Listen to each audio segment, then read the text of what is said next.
Bom dia, terça-feira maravilhosa, para a gente começar o nosso estudo, né? Continuar aqui o estudo sobre separação da alma e do corpo, né? Vamos fazer nossa oração aqui, agradecendo a Deus por estarmos aqui mais uma vez de pé, mais uma vez estamos respirando esse ar que Deus nos dá gratuitamente e muitas vezes nós não valorizamos, né? Então vamos começar com a nossa oração. Jesus, amado Mestre, nosso irmão maior, governador do planeta Terra, bom Espírito presente aqui nos auxiliando nesse momento de estudo. Agradecido mais uma vez por essa oportunidade, Senhor. Oportunidade de aprendizado, oportunidade de evoluir, oportunidade, Senhor, de às vezes fazer reflexões e reconhecer nossos erros e trabalhar para consertar esses nossos erros. Sendo assim, Senhor, damos iniciado o nosso estudo de hoje. Que assim seja e assim é. Então, meu irmão, aqui na pergunta 156, na página 115, ele pergunta assim: a separação definitiva da alma e do corpo pode ocorrer antes da cessação completa da vida orgânica, né? Então ele responde assim: na agonia, a alma algumas vezes já tem deixado o corpo. Nada mais há que a vida orgânica. O homem já não tem consciência de si mesmo. Entretanto, ainda lhe resta um sopro de vida orgânica. O corpo é a máquina que o coração põe em movimento. Existe enquanto o coração faz circular nas veias o sangue para o que não necessita da alma. Ou seja, o corpo, né? Muitas vezes, quando a pessoa sofre um acidente gravíssimo, a pessoa pensa que a pessoa está sofrendo e tal. Não, o que tem ali é sua vida orgânica. O espírito, né? Quando ele sente, né? Porque há uma sensação, né? Que a morte já está próxima, né? Ele deixa o corpo. O que fica ali é apenas o quê?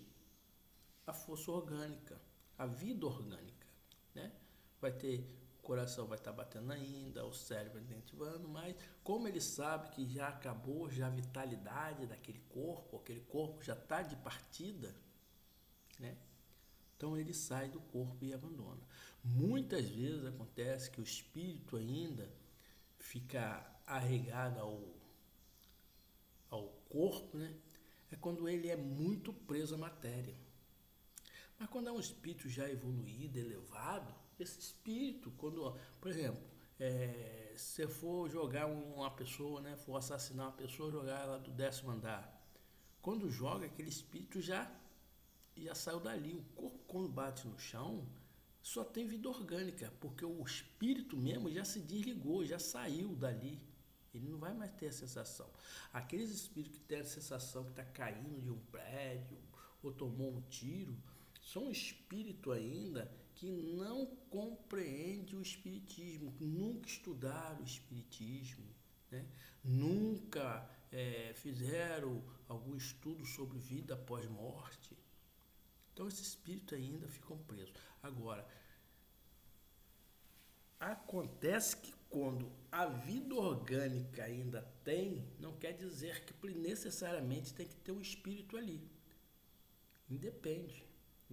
Então, muitas das vezes, a dor que ele sente é uma dor moral ainda, é uma dor ainda do seu atraso, da sua inferioridade. Que o espírito, quando ele entende que ele tem a vida eterna, ou seja, ele é imortal, ele sabe, ó, perdi a minha vestimenta agora. Vamos voltar para o plano espiritual, vamos construir um novo corpo e futuramente estaremos aqui. Ou em outro planeta, né?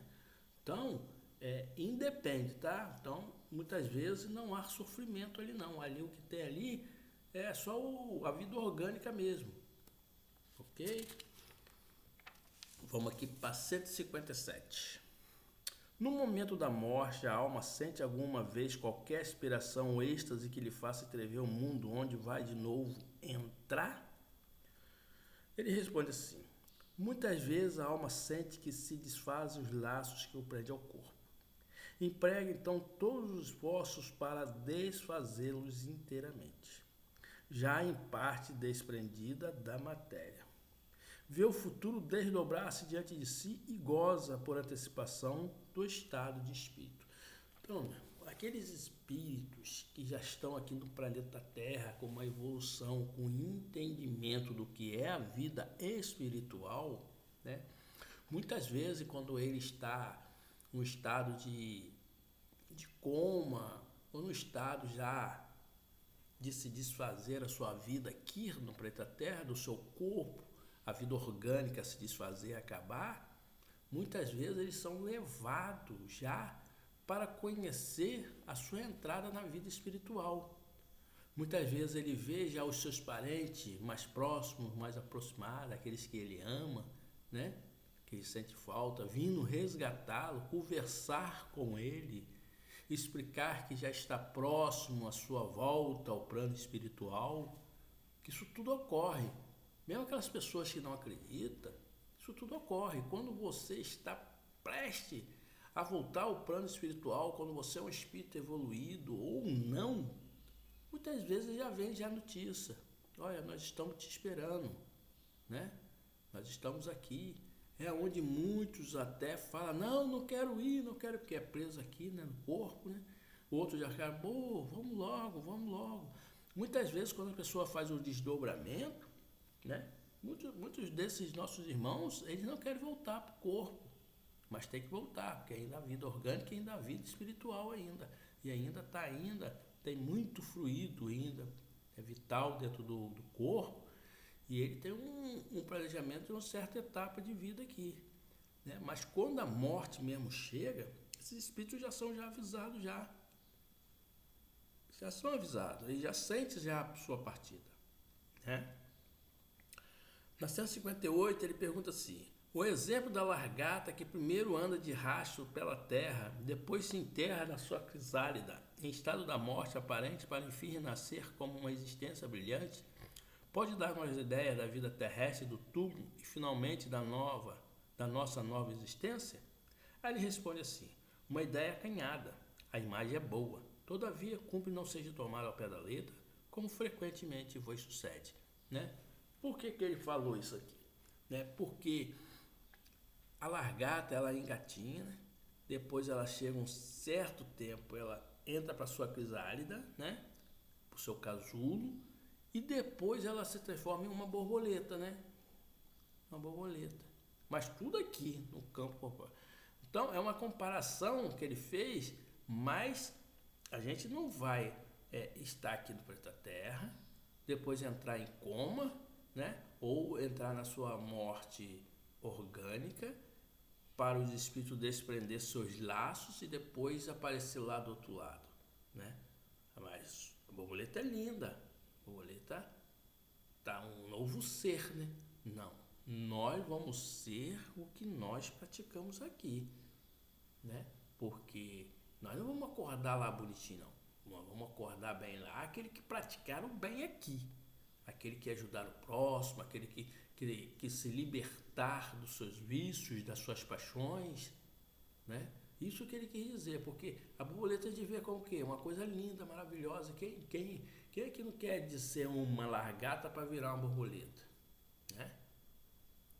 Mas só que para a gente virar uma borboleta lá do outro lado lá, nós temos que ter praticado muitas coisas boas aqui. Senão nós vamos acordar lá no umbral, com aqueles espíritos nos acusando, aqueles espíritos nos lembrando dos nossos erros, aqueles a quem fizemos mal aqui vai estar lá nos esperando para agonizar a nossa vida lá do outro lado, né? E na 159 ele pergunta assim: que sensação experimenta a alma no momento em que reconhece estar no mundo dos espíritos? Aí ele responde assim: depende. Se praticar-te o mal, impelido pelo desejo de praticar no primeiro momento, te sentirá envergonhado de o haveres praticado. Como a alma do justo, as coisas se passam de modo bem diferente. Ela se sente como que aliviada de grande peso, pois que não teme nenhum olhar prescrutador. Ou seja, é o que eu falei. aquele que praticou as coisas boas aqui, ajudou, tentou evoluir, tentou vencer os seus erros, suas paixões. Não estou falando que você vai ser um ser perfeito, que não vai ter não. Ainda vai voltar para lá com muitos defeitos ainda.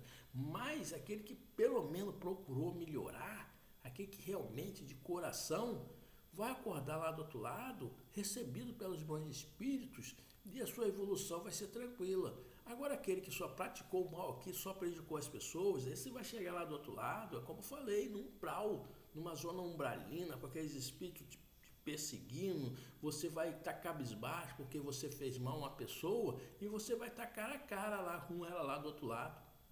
Olha a vergonha, né?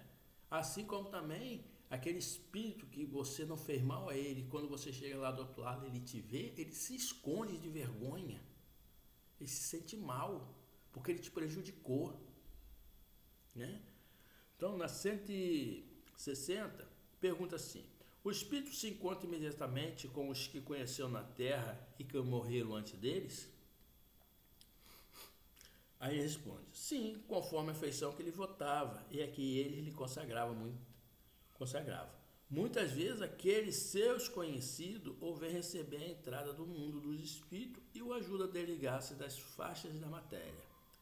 Encontra-se também com muitos dos que conheceu e perdeu de vista durante sua vida terrena. Vê o que estão na erraticidade, como vê os encarnados e os vai visitar. Então, gente, quando a gente vai lá para o outro lado, quem já se foi daqui, né, faleceu, se você tivesse uma ligação muito forte, uma saudade, né, aquela vontade de ver, vai aparecer. Olha só, vai aparecer para aquele que tem merecimento, tá?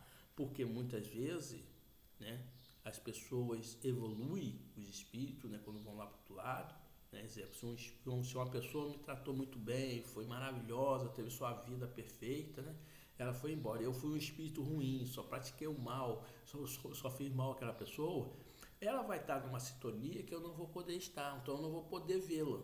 Só vou poder vê-la quando eu melhorar a minha vibração, quando, ou seja, eu ficar bom de novo, né? Melhorar, fazer as coisas certas. Na 161, pergunta assim: em caso de morte violenta acidental, quando o órgão ainda assim não enfraquecer em consequência da idade ou da moléstia, a separação da alma e a cessação da vida ocorre simultaneamente? Geralmente assim é. Mas em todos os casos, muito breve é o instante que medeia entre uma e outra, né? Então, quando você tem uma morte violenta, né, acidental, você não sente muito o que aconteceu ali. Não sente muito. Por isso que muitos espíritos acordam lá do outro lado, não sabendo que ainda passou para outro plano. Então, você pode ter conhecimento. Você pode ter conhecimento. Mas se for uma coisa rápida, por exemplo, eu estou aqui. De repente acontece uma coisa aqui, comigo aqui, sem eu esperar. Eu vou me levantar, eu vou achar que eu estou vivo. Mas, como eu tenho conhecimento, aos poucos eu vou recobrando na minha mente, eu vou começar a analisar e a juntar os pontos. Calma aí. Ué, aquele corpo ali deitado, eu aqui. Aí eu vou tentar falar com minha esposa. Minha esposa não responde. Vou tentar falar com outra pessoa, não responde. Calma aí, aconteceu alguma coisa. Passei para o outro lado. Porque eu já vou começar a juntar os pontos. Agora, aquele que não tem esses conhecimentos vai ficar perturbado, querendo falar com as pessoas, frequentando a casa, né? Por isso é bom ter o conhecimento e o estudo, né? Para quando você partir lá para o outro lado, você perceber que tem alguma coisa errada. Okay? Na 162 pergunta assim: após a decapitação, por exemplo, conserva o homem por alguns instantes a consciência de si mesmo? Decapitação é quando corta a cabeça, tá? Não raro a conserva durante alguns minutos, até que a vida orgânica se tenha extinguido completamente. Mas também quase sempre a apreensão da morte lhe faz perder aquela consciência antes do momento do suplício, né? Ele responde aqui ainda: trata-se aqui da consciência que o supliciado pode ter de si mesmo como homem e por intermédio dos órgãos e não como espírito. Se não perdeu essa consciência antes de suplício, pode conservá-la por alguns breves instantes. Ela, porém, cessa necessariamente com a vida orgânica do cérebro, o que não quer dizer que o perispírito esteja inteiramente separado do corpo. Ao contrário, em todos os casos da morte violenta, quando a morte não resulta da extinção gradual das forças vitais, mais tenazes são os laços que prendem o corpo ao espírito e, portanto, mais lento o desprendimento completo. Então, o que ele quer dizer aqui? Quando você, né, que tem pessoas que no sofrimento ele desmaia, né, apaga. Aquilo é bom, porque o espírito dali dá tempo de se desligar sem perceber a sua decapitação. Mas tem pessoas que querem ser valente, forte, né, como aqueles antigos, pode cortar a minha cabeça, e ele sente a lâmina entrando no seu corpo, né? E ele sente aquela dor, por quê? Porque ele ainda está ali preso, né? Mas como eu falei, não é uma dor espiritual, é uma dor física e não tem nada com a dor com o espírito, né? Às vezes aquela dor também é necessário ele passar pelaquela dor. Então, meus irmãos, aqui nós acabamos mais um estudo, né? Então, a separação da alma do corpo, vamos fazer nossa oração e agradecer a espiritualidade que está aqui nos auxiliando. Obrigado, amado Mestre, obrigado, Espíritos amigos, obrigado esses irmãos que são trazidos aqui desencarnados para conosco estudar. Muito obrigado. E que vocês compreendam que vocês são os espíritos livres e se vocês ainda estão em sofrimento é que vocês precisam melhorar a sua frequência, a sua mente, para com isso continuar a sua caminhada. E que vocês, meus irmãos, aceitam esse tratamento que está sendo oferecido a vocês e do lado de vocês está cheio de bons irmãos aí. São esses irmãos vestidos de branco que querem resgatar vocês, ajudar vocês. E sendo assim, damos como término o estudo de hoje. Que assim seja e assim é.